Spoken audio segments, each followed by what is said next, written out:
కృష్ణా జిల్లా గుడివాడలో డీఏపీ తరలింపుపై రచ్చ జరిగింది. గుడివాడ నియోజకవర్గానికి వచ్చిన మొదటి విడత డీఏపీని మంత్రి అచ్చెన్నాయుడు తరలించుకుపోయాడు. డేట్లు మార్చి గుడివాడకు కేటాయించిన 200 టన్నుల డీఏపీని మంత్రి అచ్చెన్నాయుడు తన్నుకుపోయాడు. డీఏపీ తరలిపోవడంతో రైతులు ఆందోళన వ్యక్తం చేస్తున్నారు.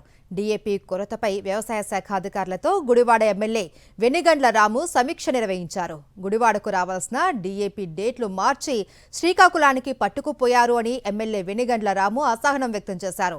మంత్రి అచ్చెన్నాయుడిని ఏమీ అనలేక వ్యవసాయ శాఖ అధికారులపై వెనిగండ్ల రాము అసహనం వ్యక్తం చేశారు. గుడివాడకు రావాల్సిన వాటా ఖచ్చితంగా ఇవ్వాల్సిందేనని అధికారులకు ఆదేశాలిచ్చారు ఎమ్మెల్యే వెనిగండ్ల రాము. సార్ మళ్ళీ కలెక్టర్ గారు 3000 పెడదామమ్మా అని చెప్పి మళ్ళీ కలెక్టర్ గారు ద్వారా పెట్టారు సార్ 3000. నిన్న రావాలి రాలేదు సార్ ఇంకా. నిన్న మనకు అప్రూవ్ అయిందిలేమ్మా. రేపు సడన్ గా మారిపోయాట పోయింది శ్రీకాకుళం. మీరు లేదు సార్ డిఏపీ అయితే ఇంకా రాలేదు సార్ అసలు. సరే అదొకటి ఇప్పుడు నుంచి పెట్టిస్తాం సార్. పెట్టించాను, అర్జెంట్గా చెప్పించాను. బేసిక్ దాంట్లో వెరీ ఇంపార్టెంట్. డీలర్స్ కూడా ఇస్తేనే కదా వాళ్ళు కూడా సరిగ్గా ఉండేది.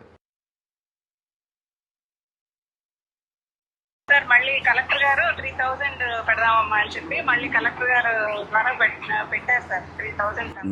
నిన్న రావాలి రాలేదు సార్ ఇంకా. నిన్న మనకు అప్రూవ్ అయిందిలేమ్మా. రేపు సడన్ గా మారిపోయాట పోయింది శ్రీకాకుళం. మీరు లేదు సార్ డిఏపీ అయితే ఇంకా రాలేదు సార్ అసలు. సరే అదొకటి ఇప్పుడు నుంచి పెట్టిస్తాం సార్. పెట్టించాను, అర్జెంట్గా చెప్పించాను. బేసిక్ దాంట్లో వెరీ ఇంపార్టెంట్. డీలర్స్ కూడా ఇస్తేనే కదా వాళ్ళు కూడా సరిగ్గా ఉండేది. మరిన్ని అప్డేట్స్ కోసం ఛానల్ను సబ్స్క్రైబ్ చేయండి. నోటిఫికేషన్స్ కోసం బెల్ ఐకాన్ పై క్లిక్ చేయండి.